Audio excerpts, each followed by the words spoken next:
उम्मीद है बहुत बढ़िया होंगे, अपनी पढ़ाई अच्छी तरीके से कर रहे होंगे। जैसा कि आप लोगों को पता कि 3-4 दिनों से क्लासेस नहीं हो रहे थे, इस बीच में बहुत सारे चीज़ें हुई थी, काम हुआ था, काम लगा था, काम अभी भी है, बट क्या ही कर सकते हैं, क्लास तो लेना पड़ेगा ही पड़ेगा, क्योंकि आपसे वादा किया है कि क्रैश कोर्स का सारा सब्जेक्ट, खास करके मैथ हो गया, साइंस हो गया और सोशल साइंस होगा, इन तीनों का आपके पास बोले थे कि चैप्टर को ख़त्म करेंगे। एग्ज़ाम तक में टोटल का टोटल चीज़ कराएंगे। सबसे पहले चैप्टर ख़त्म करेंगे, उसका फिर सवाल करवाएंगे, क्वेश्चंस बैंक कराएंगे, फिर एग्ज़ाम में क्या पूछेगा उसके बारे में पढ़ाएंगे। तो इन सभी चीज़ों के बारे में बताए थे। यदि अभी क्लास नहीं ले पाते हैं तो फिर दिक्कत हो गया, आगे समय पे सिलेबस ख़त्म नहीं हो पाएगा। जब समय पे सिलेबस ख़त्म नहीं हो पाएगा, फिर इंसान का होता है कि भरोसा टूट जाता है। वही आपसे भरोसा टूट जाएगा कि क्लासेस वलासेस बोलते हैं कि लेंगे लेंगे, बट ले नहीं पाते। कोई भी देखो इंसान होता है, कोई भी अपना फ़ायदे के लिए क्लास नहीं छोड़ता है। कुछ मजबूरी होते है, कुछ काम लगते हैं, जिस कारण से क्लास नहीं ले पाते हैं। अभी भी क्लास के लिए टाइम नहीं था, लेकिन फिर भी अभी भी बहुत सारा काम है, लेकिन फिर भी क्लास तो लेना ही पड़ेगा। होता क्या कि सुबह शाम में ऑफलाइन क्लासेस होते हैं। दूसरा नंबर चीज़ की क्लास लेना पड़ता है ऑनलाइन क्लासेस में क्या होता है कि ऑफलाइन से ज़्यादा थोड़ा दिक्कत होता है। दिक्कत ये होता है कि सबसे यही कहने को है कि सिर्फ रिकॉर्ड करके दे दिए वीडियो, नहीं होता। सारे चीज़ों सेटअप करना पड़ता, सारी चीज़ को देखना पड़ता है कहाँ पे क्या, कि बच्चा जब ये वीडियो को देखे तो उसको कोई भी चीज़ का परेशानी नहीं हो। तो इन सब बातों में छोड़ो, बाकी चलो पहले क्लास करते हैं, उसके बाद और बातें करते हैं। तो क्लास में देखो, हम लोग क्षेत्रमिति पढ़ रहे थे। क्षेत्रमिति में हम लोगों ने पिछला क्लास में पढ़ा था। पिछला क्लास कहने का मतलब 2 क्लास इसका हो चुका है। तो वही 2 क्लासेस में हम लोगों ने पढ़ा था। एक पहला क्लास में पढ़े थे वर्ग तथा आयत के बारे में पढ़े थे, वर्ग के बारे में पढ़े थे। दूसरा नंबर किसके बारे में पढ़े थे?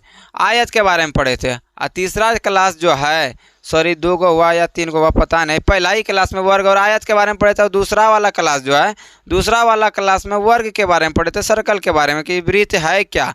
फिर वृत्त के बाद वर्ग के बारे में नहीं पढ़े थे पहला क्लास में। आई थिंक हमको याद नहीं है, लेकिन हम पढ़ा चुके हैं, जो पढ़ा चुके हैं, सॉरी 1 मिनट, हम जो पढ़ा चुके हैं उसके बारे में बताते हैं। हमने वर्ग के बारे में पढ़ा दिया, आयत के बारे में पढ़ा दिया, वृत्त के बारे में पढ़ा दिया है और आयत के बारे में पढ़ा दिया। इन 2 लेक्चरों में हम इतना चीज़ टोटल पढ़ा चुके हैं, जिसमें से वृत्त के बारे में पढ़ाया है, तथा वृत्त में भी अर्धवृत्त के बारे में पढ़ाए हैं, अर्धवृत्त के बारे में भी पढ़ाए हैं, इसका सूत्र सब के बारे में, इसका कितना बेसिक क्वेश्चंस पूछता वो करवाए हैं कि नहीं करवाएंगे, एक बार हमको देखना पड़ेगा। इन सभी चीज़ों के बारे में पढ़ चुके थे। आज की क्लास जो होगा वो पूरा का पूरा किस पर होगा? देखो, पहला चैप्टर क्षेत्रमिति का क्या है, वृत्त तथा वृत्त से संबंधित क्षेत्रफल है। तो इस क्लास में जो हम लोग सीखेंगे किसके बारे में सीखेंगे?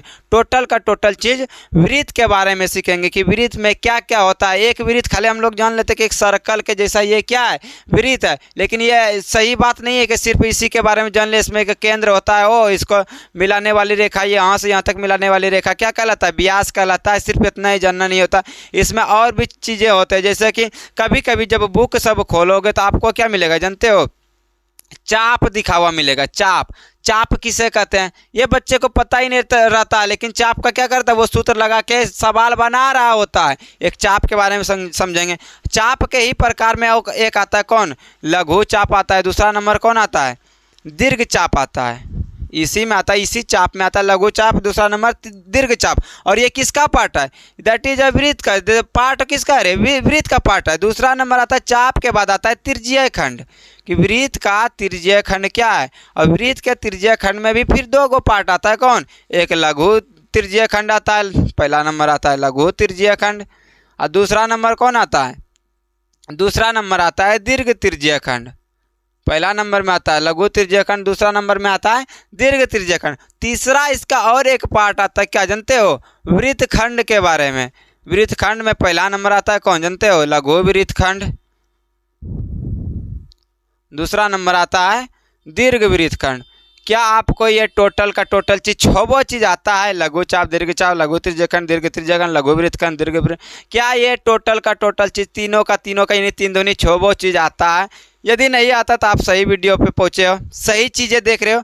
आपको इस क्लास के बाद कहीं पे भी परेशानी नहीं होगा कि दीर्घ त्रिज्यीय खंड में परेशानी होगा, लघु वृत्त खंड में, चाप में परेशानी हो गया, फिर उसमें से ये ऐसा करके कभी कभी वृत्त आ जाता है, इसके अंदर से ऐसे करके बना हुआ मिल जाता। इन सब वृत्त में दिक्कत कभी भी नहीं होगा, ये हम गारंटी देते हैं। बाकी पूरा का पूरा क्लास ध्यान से सुनो, एक एक चीज़ समझ में आएगा। उसके बाद आपको इसका सारा का सारा सूत्र बताया जाएगा। उसके बाद इसका टोटल का टोटल बेसिक करवाया जाएगा। तभी हम किताब के चैप्टर पे आएंगे, अन्यथा नहीं आएंगे। चलो कोशिश करते हैं समझने का। देखो सबसे पहले आता है, क्या जानते हो, वृत्त का चाप किसे कहते हैं। ये मान लो कोई वृत्त है, ये कोई वृत्त है, तो वृत्त का बेसिक हमने क्या पढ़ाया था, वृत्त का एक केंद्र होता है, वो होता है वृत्त के केंद्र पे ये पूरा का पूरा बना कौन कितना डिग्री का, 360 डिग्री का होता है। अब यही वृत्त का 360 डिग्री का होता है आधा, फिर ये कितना बनेगा, आधा 180 डिग्री का। कब ये इसका बात करेंगे अभी बताते हैं। ये मान लो केंद्र है, ओ है, तो वृत्त के किसी एक बिंदु से दूसरे बिंदु को मिलाने वाली रेखा क्या कहलाता है, ये जीवा कहलाता है। हम सबको पता है ये क्या कहलाता है, जीवा कहलाता है। और यही जीवा जब बहुत बड़ा यानी कि सबसे लंबी जीवा होता है तब इसका क्या कहलाता है, व्यास कहलाता है। तो आधा जब ये व्यास हो जाता है तो व्यास वृत्त को दो पार्ट में बांटता है, उधर वाला पार्ट, दूसरा नंबर नीचे वाला पार्ट। तो ये वाला जो कोण होता है ये कितना होता है, 180 डिग्री का। ये वाला कोण जो होता है ये कितना होता है, 180 डिग्री का। क्या इतना क्लियर है, ओके क्लियर है। अब आते हैं, क्या जानते हो चाप किसे कहते हैं, व्हाट इज वृत्त का चाप, वृत्त का चाप किसे कहते हैं। देखो मान लो कोई ये वृत्त है, वृत्त में क्या होता है कि एक केंद्र होता है, और केंद्र में ये सबसे लंबी जीवा क्या कहलाता है, व्यास। तो अर्धवृत्त के अंदर भाग में, तो अंदर भाग क्या होगा, अर्धवृत्त का जो लंबाई होगा, लंबाई कहाँ से होगा, यहाँ से लेकर के यहाँ तक होगा, यहाँ से लेकर के यहाँ तक।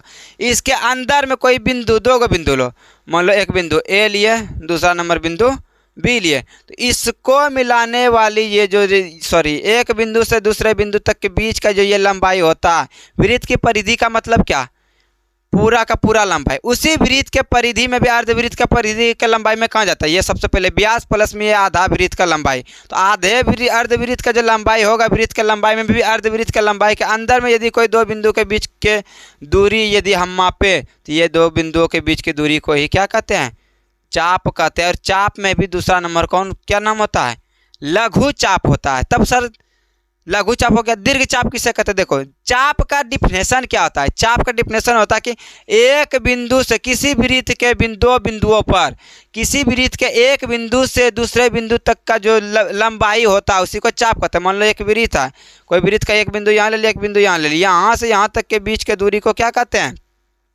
चाप कहते हैं। यानी यही लंबाई को क्या कहते हैं, चाप कहते हैं। बशर्ते ये चाप कहाँ से होना चाहिए, एक चाप जो होता है, लघु चाप जो होता है, सबसे पहले लघु चाप ये अर्धवृत्त के हिस्से से ये अंदर में होना चाहिए, यानी इसके नीचे होना चाहिए। दूसरा नंबर इसके, हेलो एवरीवन, पता नहीं क्या होता है बीच बीच में वीडियो कट जाता है। देखो चाप किसे कहते हैं, तो अर्धवृत्त के यानी कि अर्धवृत्त का नीचे लंबाई में कौन आएगा, यहाँ से यहाँ तक आएगा, इसके बीच में एक बिंदु से दूसरे बिंदु के बीच की दूरी को क्या कहते हैं, चाप कहते हैं। अब चाप में भी क्या होता है, देखो चाप का डिफिनेशन क्या होता है, किसी वृत्त के एक बिंदु से दूसरे बिंदु तक के लंबाई को ही क्या कहते हैं, चाप कहते हैं। तो चाप में भी देखो एक बिंदु यदि हम इधर से गए यहाँ तक, तो ये आया अर्धवृत्त के अंदर आया, तो अर्धवृत्त के अंदर आया तो ये इसको भी चाप कहें। एक तो तक एक बिंदु यदि हम ऊपर से जाएँ, ऐसे करके ऊपर से जाए, यहाँ तक जाए, आखिर यहाँ से यहाँ तक का भी तो एक बिंदु से दूसरे बिंदु तक लंबाई होगा कि नहीं होगा, होगा यहाँ से यहाँ तक दूसरे बिंदु का लंबाई होगा। जब लंबाई होगा तो इस लंबाई को भी क्या कहते हैं, चाप ही कहते हैं। बशर्ते यदि अर्धवृत्त के अंदर दो बिंदु हो और उसके बीच का लंबाई को क्या कहते हैं, लघु चाप कहते हैं। इसको क्या कहते हैं, लघु चाप कहते हैं। और यही जब क्या लघु चाप को छोड़कर ये बड़ा वाले लंबाई को, यानी एक बिंदु से दूसरे बिंदु तक के लंबाई को क्या कहते हैं, इसको कहते हैं दीर्घ चाप कहते हैं। क्या कहते हैं, दीर्घ चाप। क्या समझ में आया देखो एक बार फिर से समझाते हैं।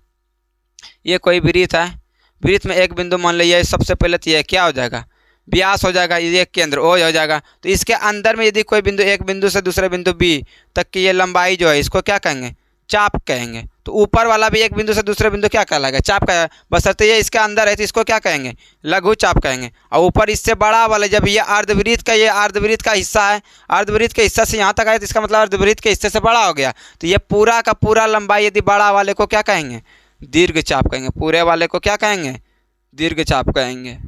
क्या क्लियर हो गया, क्या चाप के बारे में समझ में आ गया होगा, चाप समझ में आ गया होगा। तो इसमें से चित्र कैसे उतारिएगा, देखो ये वृत्त है, कोई वृत्त में मान लो केंद्र ओ है, ये क्या है, व्यास है, एक बिंदु ए है, दूसरा बिंदु बी है। तो यहाँ से मान लो एक बी सी है, तो ए सी बी क्या है, चाप है। चाप में भी कौन सा है, लघु चाप है।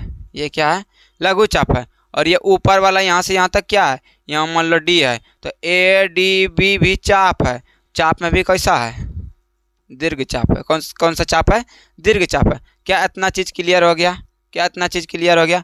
अब देखो समझते हैं, वृत्त का चाप हो गया। दूसरा नंबर जो आता है सवाल, वृत्त के चाप के बाद आता है त्रिज्या खंड किसे कहते हैं? त्रिज्या खंड। त्रिज्या खंड का डिफिनेशन क्या होता है? किसी भी वृत्त में चाप की लंबाई जो होता है, तो चाप की लंबाई कहाँ से होता है? दो बिंदुओं को मिलाने वाली रेखा क्या कहलाता है?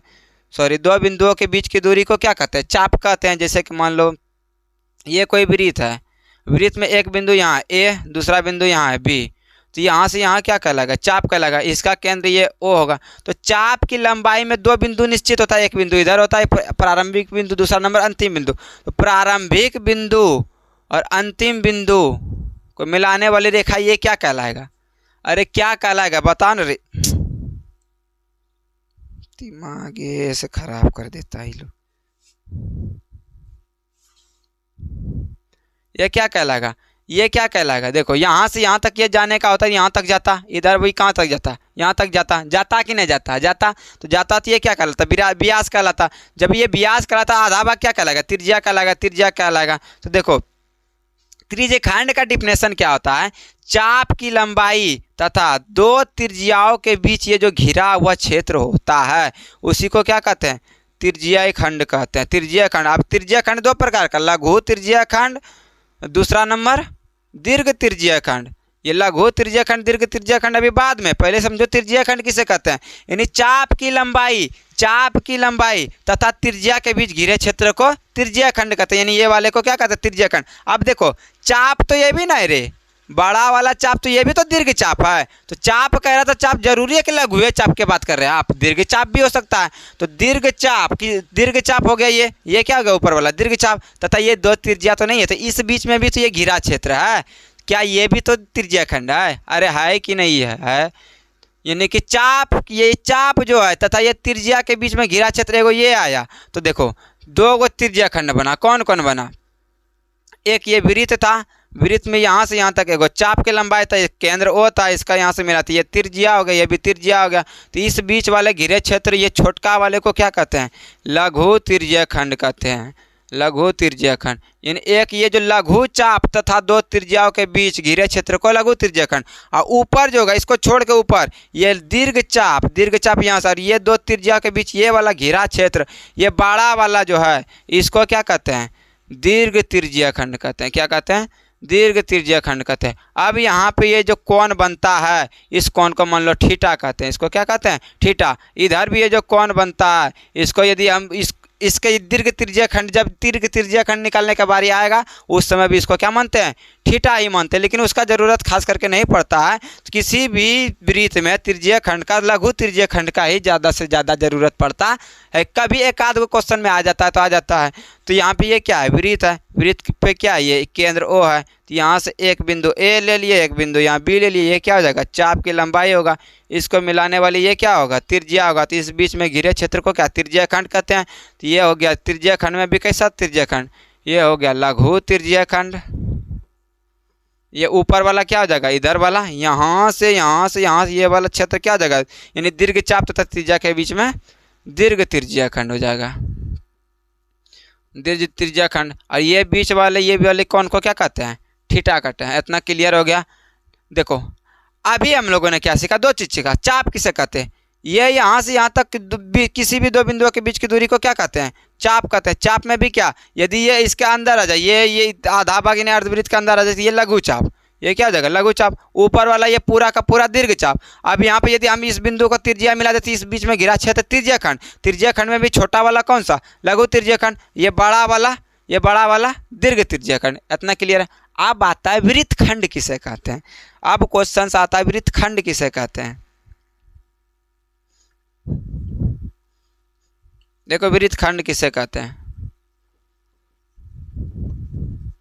वृत्त खंड, मान लो कोई वृत्त है, ये वृत्त है, ये केंद्र हो गया मान लो ओ। तो वृत्त खंड किसे कहते हैं? या ए बिंदु लिए, दूसरा बिंदु यहाँ बी लिए, तो यहाँ से यहाँ तक की लंबाई को क्या कहेंगे? चाप कहेंगे। ये क्या होगा? चाप का लंबाई होगा। चाप में भी कैसा रे? लघु चाप। ये कौन सा? लघु चाप। लघु चाप हो गया। तो एक बिंदु से दूसरे बिंदु को यदि हम मिला दें तो ये क्या कहलाएगा? ये जीवा कहलाएगा। क्या कहलाएगा? जीवा कहलाएगा, क्योंकि ये केंद्र से होकर गुजर नहीं रहा है, तो ये जीवा कहलाएगा। तो ये जीवा तथा इसके बीच में घिरा क्षेत्र सॉरी जीवा तथा दूसरा नंबर ये चाप के बीच घिरे क्षेत्र को क्या कहते हैं? वृत्तखंड कहते हैं। देखो वृत्तखंड का डिफिनेशन क्या होता है? वृत्तखंड का जीवा तथा चाप के बीच घिरे क्षेत्र को क्या कहते हैं?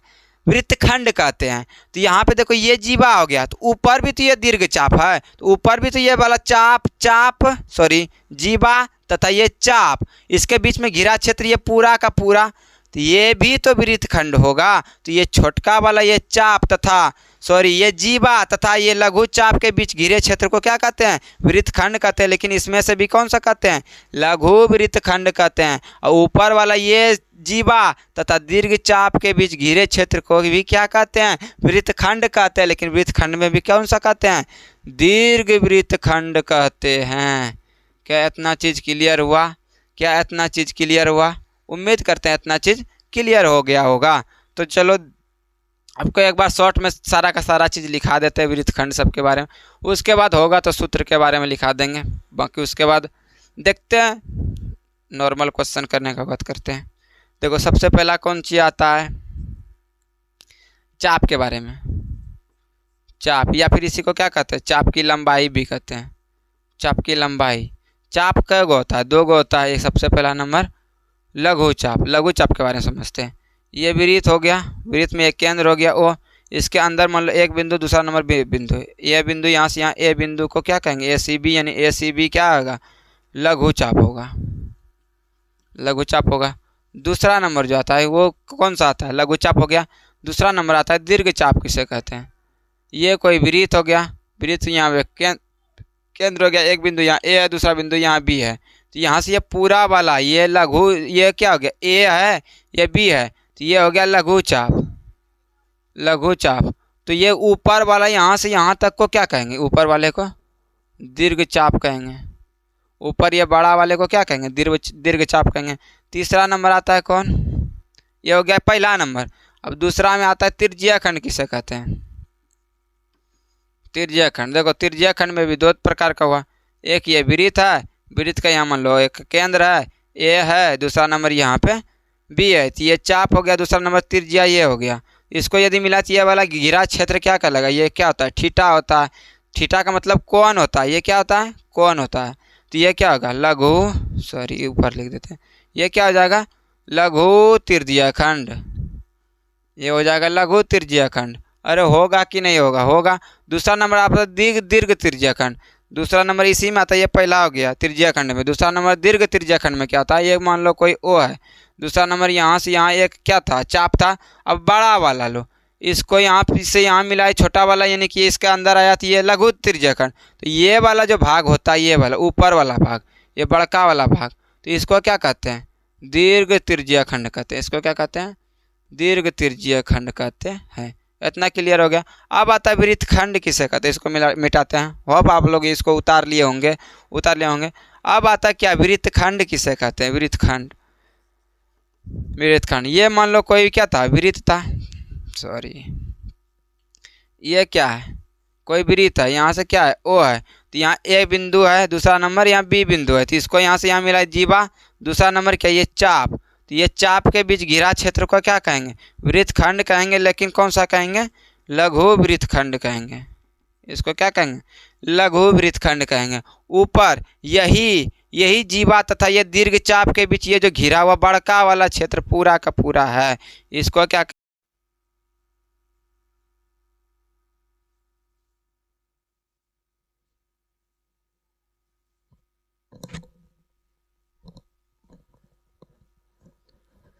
पता नहीं यार क्या क्या हुआ है। 1-2 दिन रिकॉर्ड अच्छे से हुआ था वीडियो 45-48 मिनट का, लेकिन अभी पता नहीं क्या होता है, बार बार कट जाता है। क्यों? 10 मिनट 15 मिनट रिकॉर्ड होता है, उसके बाद कट जाता है। देखो ऊपर वाला क्षेत्र को जैसे ये हो गया क्या? जीवा। ये बड़ा वाला क्षेत्र क्या हो जाएगा? दीर्घ चाप। तो ये बड़ा वाला घेरे क्षेत्र को क्या कहेंगे? यानी जीवा तथा चाप के बीच घिरे क्षेत्र को दीर्घ वृत्तखंड है। त्रिज्या खंड में क्या होगा? ये त्रिज्या तथा ये चाप के बीच घिरे क्षेत्र को, छोटका वाले को लघु त्रिज्या खंड, ये बड़ा वाले को दीर्घ त्रिज्या खंड। क्या इतना चीज़ क्लियर? जैसे कि वहाँ पे बताया गया था। ओके, इतना क्लियर है। अब आते हैं थोड़ा सा सूत्र पे। इसका सूत्र क्या होता है? बड़ा सूत्र होता है, लेकिन आपको जैसे बताएंगे वैसा यदि आप सूत्र याद कर लेंगे तो आपको परेशानी नहीं होगा। देखो समझाने का कोशिश करते, चाप का 2-3 गो सूत्र याद रखना है, बाकी सारा का सारा सूत्र उसी से निकल जाता है। देखो थोड़ा सा बेसिक समझाने का कोशिश करते हैं। कोई भी मान लो है, कोई भी आकृति जैसे है, मान लो ये डब्बा है, बॉक्स है, ठीक है, बॉक्स है।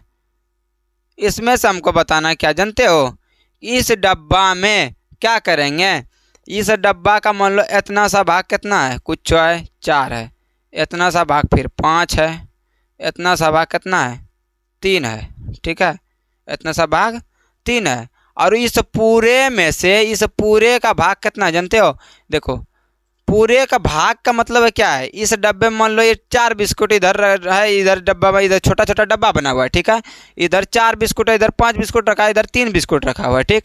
और ये बड़ा वाला डिब्बा है, और बड़ा वाले डिब्बा का कैपेसिटी कितना है जानते हो, 15 बिस्कुट रखने का है, कि इस डब्बे में 15 बिस्कुट अटेगा। तो सोचो अब इधर कितना अटेगा, इस वाले डब्बे में कितना अटेगा, तुम क्या करेगा, इस पूरे का पूरा बड़ा हुआ है, बड़ा का मान कितना है 15 है, 15 में इस छोटका ये कितना है 5 4 9 3 12, 15 को अटता है, जिसमें से ये तीनों को इधर जोड़ दिया तो कितना आता है 12, तो ये बचल का क्या होगा 12, 15 में 12 घटा देंगे तो ये नहीं निकलेगा 3। अरे हाँ या ना, यही कॉन्सेप्ट इसमें रखना हमेशा, हमेशा वृत्त वाले में। कोई वृत्त है, कोई वृत्त का मान लो ये इतना छोटा सा पार्ट निकालना है, इस पूरे वृत्त में से इतना छोटा सा पार्ट निकालने के लिए क्या करेंगे, यानी कि मान लो इस छोटा सा पार्ट का मान निकालना है, या फिर बड़ा सा पार्ट का मान निकालना है, किसी का भी निकालना है, ये पूरा का पूरा वृत्त का मान कुछ दिया रहेगा, इसका भी मान कुछ दिया रहेगा, तुमको बोलेंगे इसका मान निकालने के लिए, तो ये पता रहेगा, ये पूरे का मान पता है कि इसमें से 15 बिस्किट के जैसा पूरे का मान पता कितना चीज़ होगा, और उसमें से पता रहेगा कि ये वाला मान का इतना है, तो इसको क्या करेंगे, इसका निकालने के पूरे में से इतना सा को घटा देंगे तो इतना नहीं निकलेगा। यही कॉन्सेप्ट हमेशा हमेशा याद रखना है। चलो अब देखते हैं, जैसे कि मान लो क्या है, चाप था, पहला नंबर कौन था, चाप था, चाप की लंबाई था, चाप था। तो एग्जाम में जो सूत्र पूछता है या फिर एग्जाम में सवाल जैसे पूछता है तो बोलता है चाप की लंबाई निकालने का निकालो, उस पर सवाल पूछता है कि चाप की लंबाई कितना होगा, किसी भी सवाल दिया रहेगा, किसी भी मैथ को किताब में सवाल दिया रहेगा, उसमें से कहेगा चाप की लंबाई निकालो। जैसे कि मान लो ये वृत्त था, तो वृत्त में यहाँ केंद्र था ओ, तो ए से बी तक क्या हो जाएगा, लघु चाप हो जाएगा, ये क्या हो जाएगा लघु चाप। तो यही लघु चाप, ज़्यादातर लघु चाप के बारे में पूछता है, चाप की लंबाई का सूत्र क्या था, या दीर्घ चाप भी पूछा तो कोई दिक्कत नहीं है, चाप डायरेक्ट चाप, या तो लघु चाप का बात करें या फिर दीर्घ चाप का बात करें, तो ये चाप की लंबाई का सूत्र क्या होता है, तो चाप की लंबाई का सूत्र होता है, चाप की लंबाई का सूत्र होता है 2 पाई r थीटा बटे कितना होता है 360 होता है। क्या याद रहेगा पहला सूत्र, क्या पहला सूत्र याद हो रहेगा कि चाप का लंबाई, ये जो चाप है, चाप की लंबाई का सूत्र क्या होता है 2 पाई r थीटा बटे 360 होता है, यानी 2 से कटाएंगे तो ये कितना आ जाएगा 180, यानी पाई r थीटा बटे कितना होता है 180 डिग्री होता है। क्या चाप की लंबाई निकल जाएगा, क्लियर है, निकल जाएगा। अब आता है दूसरा नंबर, क्या चाप खत्म हो गया, पहला वाला टॉपिक खत्म हो गया, चाप का क्षेत्रफल नहीं, चाप का क्षेत्रफल क्या होगा, ये पतला सा लाइन है तो पतला सा लाइन लंबाई ये ना होगा, तो चाप खत्म हो गया। अब आता है त्रिज्या खंड, दूसरा नंबर क्या आता है त्रिज्या खंड का क्षेत्रफल। देखो दो चीज़ आता है, त्रिज्या खंड का क्षेत्रफल आता है, दूसरा नंबर त्रिज्या खंड का प्रकार आता है लघु त्रिज्या खंड, दीर्घ त्रिज्या खंड, और दूसरा नंबर चीज़ क्या आता है इसका परिधि परिमिति। जैसे कि मान लो ये कोई वृत्त है, ये वृत्त है, सॉरी ये वृत्त है, यहाँ से केंद्र ओ है, यहाँ से ए बी लंबाई ये जी कौन किसका रे, चाप का लंबाई है, तो यहाँ से इसको मिलाती है क्या हो जाएगा त्रिज्या खंड होगा, मान लो बी यहाँ पे है तो त्रिज्या खंड होगा, ये वाला अंदर वाला क्या होगा त्रिज्या खंड होगा। इस त्रिज्या खंड में भी लघु त्रिज्या खंड दो चीज़ होता है, इसको यदि ये थीटा रहा तो त्रिज्या खंड का क्षेत्रफल निकालने का सूत्र। दूसरा नंबर क्या पूछता है कि ये चाप जो है इसका, यानी ये त्रिज्या खंड का लंबाई कितना होगा, तो ये पूरा का पूरा त्रिज्या खंड तो पूरा यहाँ से स्टार्ट होकर यहाँ जाएगा, फिर यहाँ जाएगा, फिर यहाँ जाएगा, तो ये पूरा लंबाई कितना, यानी लंबाई का मतलब परिमिति, परिमिति का मतलब परिधि, परिधि का मतलब किसी भी आकृति का पूर्ण लंबाई, यानी त्रिज्या खंड का पूरा लंबाई यानी कि परिमिति के बराबर। तो त्रिज्या खंड का क्षेत्रफल का सूत्र क्या होता है त्रिज्या खंड में भी देखो ये छोटका वाले का, तो छोटका वाले का क्या होता है लघु त्रिज्या खंड का क्षेत्रफल का सूत्र क्या होता है, लघु त्रिज्या खंड के क्षेत्रफल का सूत्र, क्षेत्रफल का सूत्र क्या होता है पाई r स्क्वायर थीटा बटे 360 होता है। देखो उल्टा याद करो, पहले चाप का लंबाई का सूत्र याद किया था अभी लघु त्रिज्यीय खंड के बारे में बात कर रहे हैं। तो ये दोनों यदि याद हो गया तो अदर याद करने का आवश्यकता ही नहीं है। यदि पहले का वर्ग का सूत्र याद है, आयत का याद है, छोड़ो वर्ग, वृत्त का याद है, वृत्त का परिधि का सूत्र, वृत्त का क्षेत्रफल का सूत्र याद होगा, वो चीज़ है तो ये आसान होता है। देखो इधर क्या है, लघु त्रिज्यीय खंड के क्षेत्रफल का सूत्र होता है पार स्क्वायर थीटा बटे 360। ये 2 को मार दो, 2 घुसा दो, 2 का आगे कर दो मार के, तो आगे कर देगा तो ये उठ के कहाँ चला गया आगे में, तो बचा इधर क्या 2 पाई आर थीटा बटे 360। देखो यही चाप की लंबाई का सूत्र था, उसको कटा के पाई आर थीटा बटे 180 ला दिए। लेकिन ये वाला आसान रहता है, क्यों? क्योंकि लघु त्रिज्यीय खंड का सूत्र क्या होता है, पाई आर स्क्वायर थीटा बटे 360। लघु त्रिज्यीय खंड का मतलब ये वाला त्रिज्यीय खंड क्या था, पाई आर स्क्वायर थीटा बटे 360। ये 2 को मारो मारो तो आगे आएगा डर से, 2 पाई आर बच क्या जाएगा, 2 आ गया तो पाई आर थीटा बटे 360 आ गया, चाप की लंबाई का सूत्र आ गया। और इधर ये क्या हो गया, त्रिज्यीय खंड का क्षेत्रफल का सूत्र हो गया। अब देखो दीर्घ त्रिज्यीय खंड के क्षेत्रफल का सूत्र कैसे निकलेगा। दीर्घ त्रिज्यीय खंड का मतलब लघु को छोड़ के बड़ा वाला, तो बड़ा वाला निकालने के लिए क्या, जब देख हमको छोटका का मान पता चल गया क्या रे, पाई आर स्क्वायर थीटा बटे 360। अभी क्या बताए थे, ये पूरे का वृत्त का क्षेत्रफल का सूत्र क्या होता है, पाई आर स्क्वायर। अब पाई आर स्क्वायर पूरा का होता है, पूरे में ये इतना सा भाग क्या है, देखो दीर्घ के लिए क्या करेंगे, ये पूरा हो गया ये वृत्त, यहाँ से मान लो ये क्या हो गया, त्रिज्यीय खंड हो गया। तो इसमें से ये पूरा का क्या था, पाई आर स्क्वायर, तो ये लघु त्रिज्यीय खंड थीटा वाला बार क्या हो गया, लघु त्रिज्यीय खंड का पाई आर स्क्वायर थीटा बटे 360 हो गया। तो ये दीर्घ निकालने के लिए क्या करें, पूरा वृत्त के क्षेत्रफल में से यदि ये लघु त्रिज्यीय खंड का क्षेत्रफल माइनस कर दे तो क्या ये निकल जाएगा कि नहीं निकलेगा, अरे हाँ या ना निकलेगा। तो ये हो गया क्या, दीर्घ त्रिज्यीय खंड के क्षेत्रफल का सूत्र निकल गया।